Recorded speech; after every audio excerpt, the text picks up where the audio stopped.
सर्व लाडक्या बहिणींसाठी आज एक गुड न्यूज आहे. तर आता लाडक्या बहिणींच्या खात्यामध्ये पैसे जमा होण्यास सुरुवात. तर आज देवेंद्र फडणवीस व एकनाथ शिंदे यांची मोठी घोषणा. 3,000 रुपये या लाडक्या बहिणींच्या खात्यामध्ये जमा होण्यास सुरुवात.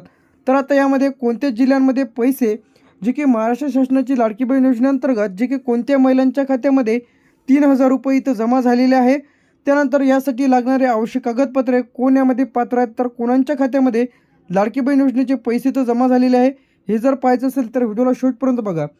तर महिलांच्यासाठी जी काही 1,500 रुपये प्रति महिना इथं देण्यात येत होता, तर बरेच दिवसांपासून रखडलेला जो काही हप्ता आहे ते आता 3,000 रुपये दोन्ही महिन्याचे पैसे एकत्रच तुमच्या खात्यामध्ये जे की लाडक्या बहिणींचे जमा होण्यास सुरू. तर सर्व महिलांकरिता आज एक गुड न्यूज आहे. तर आता तुमच्या खात्यामध्ये 3,000 रुपये. तर आजपासून अनेक जिल्ह्यांमध्ये अनेक महिलांच्या खात्यामध्ये लाडकी बहीण योजनेचे पैसे जमा होत आहे. तर आता ज्या महिलांना लाडकी बहीण योजनेचे पैसे मिळत नसेल तर अशाने नवीन फॉर्म, त्याचप्रमाणे तुम्ही तुमचा फॉर्म कशा पद्धतीने अपडेट करायचा आहे तर ते आपल्या चॅनलवरती आपण व्हिडिओ अपलोड केलेला तर लगेच पहा. त्यानंतर DBT लिंक, जे की प्राधान्य म्हणजे तुम्ही तुमच्या बँक पासबुकला आधार लिंक असेल तरच तुम्हाला पैसे इथे मिळणार आहे. आधार लिंक असेल तरच तुम्हाला इथे पैसे मिळणार आहे. SMS द्वारे सुद्धा तुम्ही चेक करून घ्या की तुमच्या खात्यामध्ये पैसे इथे जमा झाले की नाही. तर आता पात्र कोण आहे, तर आता बरेच जणांचे कमेंट्स येतात की आम्हाला पैसे इथे मिळणार की नाही, यामध्ये कोणत्या महिला पात्र राहणार आहेत ते पाहणार. तर आता यामध्ये जे आहे कोण पात्र राहणार आहे, सर्वप्रथम या योजनेअंतर्गत जी की महिला आहे महाराष्ट्राची रहिवासी असणे आवश्यक आहे. वय त्यांचं 21 ते 65 वर्ष असेल तर अशा महिलांच्या खात्यामध्ये पैसे इथं येत आहे. वार्षिक उत्पन्नचा दाखला तुम्हाला इथे लागणार आहे. आधार कार्ड, आधारला मोबाईल नंबर लिंक, बँक पासबुकला आधार लिंक असणे आवश्यक आहे. त्यानंतर जे आहे तुमची KYC असणे आवश्यक आहे. आधार लिंक, तर हे जे काही गोष्टी आहे हे जर तुमच्या बरोबर असतील तरच तुम्हाला पैसे तर मिळणार आहे. तर यामध्ये तुमचं आधार लिंक आहे की नाही चेक करू का, बँकेचं पासबुक, त्यानंतर उत्पन्नाचा दाखला, रहिवासी दाखला, DBT लिंक, जे काही खातं, हे तुम्हाला गोष्टी असेल तरच तुमच्या खात्यामध्ये पैसे जमा झालेले असेल. आता जे की लाडकी बहीण योजनेचे पैसे कोणत्या जिल्ह्यात वाटप सुरू झालेले आहे, कोणते जिल्हे पेंडिंग आहेत ते आपण इथं पाहणार आहे. सर्वप्रथम यामध्ये येते पुणेमध्ये जे काही वाटप इथं सुरू झालेलं आहे. पिंपरी चिंचवड, त्यामध्ये सुद्धा वाटप इथं सुरू झालेलं आहे. मुंबई शहर, मुंबईमध्ये सुद्धा वाटप सुरू झालेले आहे.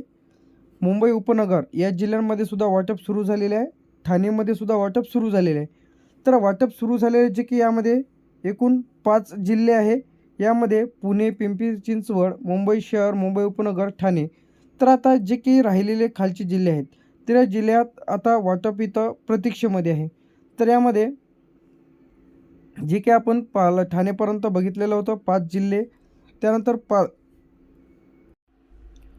तर यामध्ये जे की आता पालघर, रायगड, रत्नागिरी, सिंधुदुर्ग, तर आता इथून जे काही जिल्हे आहे यामध्ये पालघर असेल, रायगड असेल, तर हे जे काही जिल्हे प्रतीक्षेमध्ये आहे म्हणजे या जिल्ह्यांमध्ये काय आहे, टाईम लागणार आहे. तर आता जे काही टाईम लागणार आहे म्हणजे बराचसा टाईम इथं लागणार आहे, म्हणजे 1-2 दिवस किंवा 72 किंवा 48 तासाच्या खात्यामध्ये पैसे तर जमा होतील. कुठपर्यंत, यामध्ये पालघर, रायगड, रत्नागिरी, सिंधुदुर्गपर्यंत. त्यानंतर नाशिकमध्ये वाटप सुरू झालेलं आहे. अहमदनगरमध्ये वाटप इथं सुरू झालेलं आहे. त्यानंतर पुन्हा इथं धुळेमध्ये प्रतीक्षित आहे. नंदुरबारमध्ये सुद्धा प्रतीक्षितच आहे. त्यानंतर आपल्या इथे छत्रपती संभाजीनगरमध्ये वाटप इथं सुरू झालेलं आहे. जळगावमध्ये सुद्धा वाटप सुरू झालेलं आहे. त्यानंतर खालचे जे काही जिल्हे आहेत ते जालना, बीड, उस्मानाबाद हे जिल्हे काय आहे, प्रतीक्षेमध्ये आहे. म्हणजे या जिल्ह्यात लवकरच जी काही भरपाईची जी काही रक्कम आहे त्याचप्रमाणे जे की इथं बरेच दिवसांपासून लाडक्या बहिणींचा हप्ता इथं रखडलेला होता, वाटपास सुरुवात. त्यानंतर इथं अकोल्यामध्ये सुद्धा प्रतीक्षेतच आहे. त्यानंतर इथं बुलढाणा, हिंगोली, नांदेड, तर आता हे जे काही संपूर्ण जिल्हे आहे तर हे जिल्हे काय आहे, सर्वच्या सर्व जिल्हे यामध्ये पेंडिंग आहे. तर आता जे की जालना, बीड, उस्मानाबाद, धाराशिव, लातूर, नांदेड, परभणी, हिंगोली, बुलढाणा, अकोला, तर 24 जिल्हे आपण इथं बघितलेले आहे. तर हे 24च्या 24 जिल्हे इथं पेंडिंग आहे. त्यानंतर इथं आपलं इथे वाशिम, अमरावती, यवतमाळ, नागपूर, वर्धा, भंडारा, गोंदिया, गडचिरोली, चंद्रपूर, कोल्हापूर, सांगली, तर हे काही जिल्हे आहे, हे सुद्धा जिल्हे इथं प्रतीक्षेतच आहे. म्हणजे या जिल्ह्यांमध्ये सुद्धा टाईम इथं लागणार आहे. त्यानंतर इथं सातारा. तर आता जे काही रखडलेले पैसे आहेत ते खात्यामध्ये येत आहे.